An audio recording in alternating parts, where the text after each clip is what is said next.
परमेश्वर का नमन, विघ्नेश्वर का नमन, परमात्मा का शक्ति को कोटि कोटि नमन। आप सबको स्वागत। यह है आपका विजय नंबियार, वेल्स अकेडमी का फाउंडर। और आज हम रोज़ की तरह रोज़ हम 5 से 10 मिनट माइंड एनुअल मैसेज बोलते हैं। माइंड एनुअल प्रोग्राम से आता है। माइंड एनुअल प्रोग्राम 20 साल के रिसर्च और 23 साल के एक्सपीरियंस से आता है। 23 नहीं, 23 साल और 6 महीने, 23.5 साल का अनुभव से आता है और 20 साल के रिसर्च से आता है। इसलिए हमारे मनमानी से नहीं बात करते हैं, हम परमेश्वर के शक्ति से बात करते हैं। और इसलिए आप ज़रूर इसको सुनिए, ज़रूर बहुत बड़ा फ़ायदा आपको मिलेगा। और बहुत ख्याल से सुनना है, बहुत गौर से सुनना है, बहुत गहराई से सुनना है, तभी ये समझ में आएगा और आपको इस्तेमाल करने का शक्ति भी देगा। इसलिए आप इस्तेमाल करना है तो बहुत गौर से सुनना पड़ेगा और बहुत गौर से सुनिए, बहुत ज़रूरी है ये।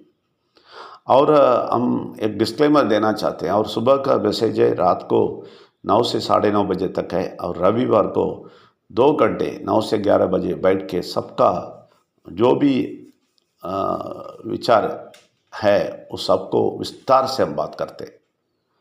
इसलिए आप तीनों में आप भाग लीजिए। परसों रविवार ज़रूर भाग लीजिए, इसके लिए अभी से तैयारी कीजिए।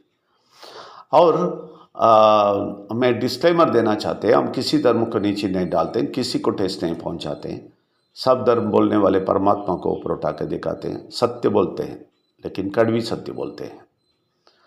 इसलिए ये कड़वी सत्य सुनते रहेंगे तो मीठा रहेगा और आपकी ज़िंदगी को भी मीठा बनाएगा।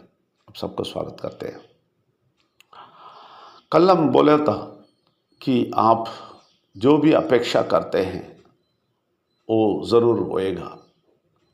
और इसके लिए आपको अच्छी तरह मालूम होना चाहिए कि परमात्मा का शक्ति आपके साथ होना चाहिए। जो भी कल्पना आप करेंगे, कल्पना आप करेंगे, कर सकते हैं, लेकिन उसके साथ परमात्मा का शक्ति आपको कल्पना करने को उत्तेजन करना है। अगर परमात्मा का शक्ति अंदर से नहीं किया, वो परमेश्वर का कल्पना नहीं है। तो परमेश्वर का कल्पना कभी भी ये नहीं होता है, सफलता की ओर नहीं जाता है। परमेश्वर का कल्पना नहीं है तो आप गिर जाते हैं। परमात्मा का कल्पना, परमेश्वर का कल्पना परमात्मा के थ्रू अंदर आत्मा से आपको उज्जवल देता है, तो वो कल्पना बहुत दूर तक जाता है। तो ये परमात्मा का कल्पना होना चाहिए, वो बहुत ज़रूरी है।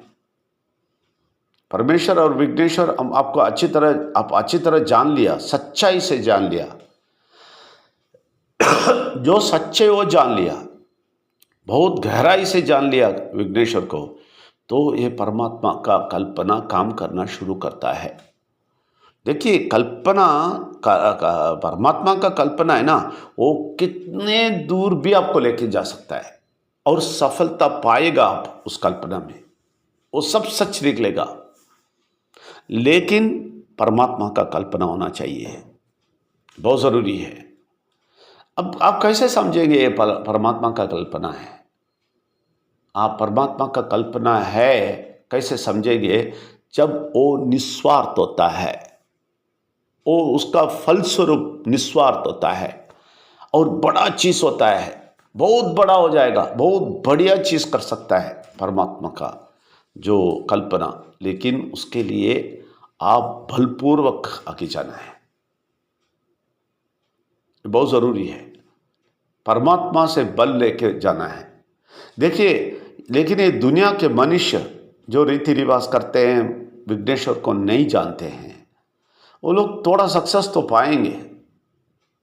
ये अपने जो रीति रिवाज है, इसमें है उसमें है, मैं ये किया वो किया, कुछ पाया है, लेकिन वो लिमिटेड है, वो लिमिटेड होता है।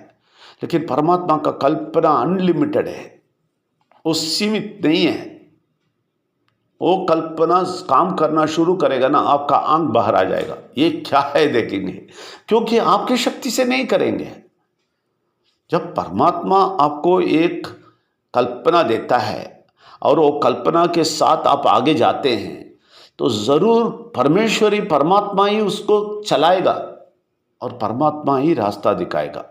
तो क्या होएगा, आपको सब कुछ अलग दिखेगा और परमात्मा आपको रास्ता दिखाते रहेगा, दिखाते रहेगा, दिखाते रहेगा। मेरे अनुभव से बोलता हूँ, वेल्स एकेडमी वही है। परमात्मा के कल्पना से शुरू हुआ, परमात्मा के कल्पना से चल रहा है और परमात्मा के रास्ते पे चल रहा है और परमात्मा दिखा रहा है हर बार। लेकिन बीच बीच में बुरा शक्ति कुछ तकलीफ देगा, कुछ रुकावट करना देखेगा, लेकिन अगर परमात्मा का कल्पना है, कोई भी बुरा शक्ति कुछ भी नहीं कर सकता है, कुछ भी नहीं कर सकता है। अब खड़े हो जाएंगे, क्यों? क्योंकि आप नहीं चलाते ना। मैं बोलता हूँ, एक एग्जाम्पल बताता हूँ आपको, इस स्वार्थ के दुनिया के लोगों का कल्पना के बारे में बताता हूँ। दुनिया के लोगों को कल्पना वो स्वार्थ का होता है, इसलिए वो स्वयं तकलीफ उठाना पड़ता है, उसका सर दर्द हो जाता है, टेंशन हो जाता है। बहुत सारे लोग परेशानी में सारा बीमारी ले लेते हैं अपना खुद का कल्पना लेके। वो परमेश्वर का कल्पना नहीं होता है, परमात्मा का कल्पना नहीं होता है, इसलिए परमात्मा साथ नहीं आता है। तो ये खुद उठा के भागना पड़ता है। तो क्या होता है, छोटा सा कल्पना होता है, वो करने तक वो तकलीफ में गुजर जाता है। उसका एक बहुत बड़ा उदाहरण मैं देता हूँ। एक आदमी बोलता है मेरे बेटे को डॉक्टर बनाएगा, डॉक्टर बनाएगा, बेटी को डॉक्टर बनाएगा, ऐसा वाला सोचते हैं ना। ये लोग देखिए अपने खुद के शक्ति में जा रहे हैं, उस पर परमात्मा काम नहीं करेगा। कभी नहीं सोचना परमात्मा काम नहीं करेगा। ये इस खुद का स्वप्न है, इसको खुद का कल्पना है, दूसरे को देख के हुआ कल्पना है। वो कल्पना ज़रूर परमेश्वर परमात्मा ने ही दिया है, एक खुद का कल्पना है, इसलिए वो तकलीफ बहुत उठाता है, सर दर्द लेता है, टेंशन लेता है, सबको बोलते रहता है मुझे पैसा चाहिए, मेरे बेटे को ये करना है और बहुत बड़ा शादी करवाना है और धूमधाम से शादी करवाना। ये सब इनका कल्पना है, मनुष्य का खुद का कल्पना है। इधर परमात्मा की रोल ही नहीं है, इसलिए बहुत तकलीफ उठाता है, रोता है, मरता है, भागता है टेंशन में हमेशा रहता है और बीमारी भी पड़ जाता है, कभी कभी मर जाता है क्यों? क्योंकि एक खुद का कल्पना है। खुद का कल्पना और परमात्मा के कल्पना में फ़र्क है। तो इसलिए आप परमात्मा की कल्पना ढूंढ लीजिए अपनी ज़िंदगी के लिए। वो निस्वार्थ कल्पना होता है, लेकिन वो आपको भी अच्छा ही देता है। ऐसा नहीं है कि आपको ऐसा गड़बड़ में डाल देगा, नहीं, आपको भी अच्छा ही देता है, लेकिन बहुत बहुत क्या बोलते हैं, विस्तार मन से वो होता है, विस्तार दिल से होता है। इसलिए परमात्मा का कल्पना और साधारण मनुष्य का कल्पना में बहुत बड़ा फर्क है, आसमान धरती का फर्क है। इसलिए आप कल्पना करते टाइम परमात्मा का कल्पना उसके अंदर है, वो देख लीजिए और आगे जाइए। धन्यवाद। Thank you very much.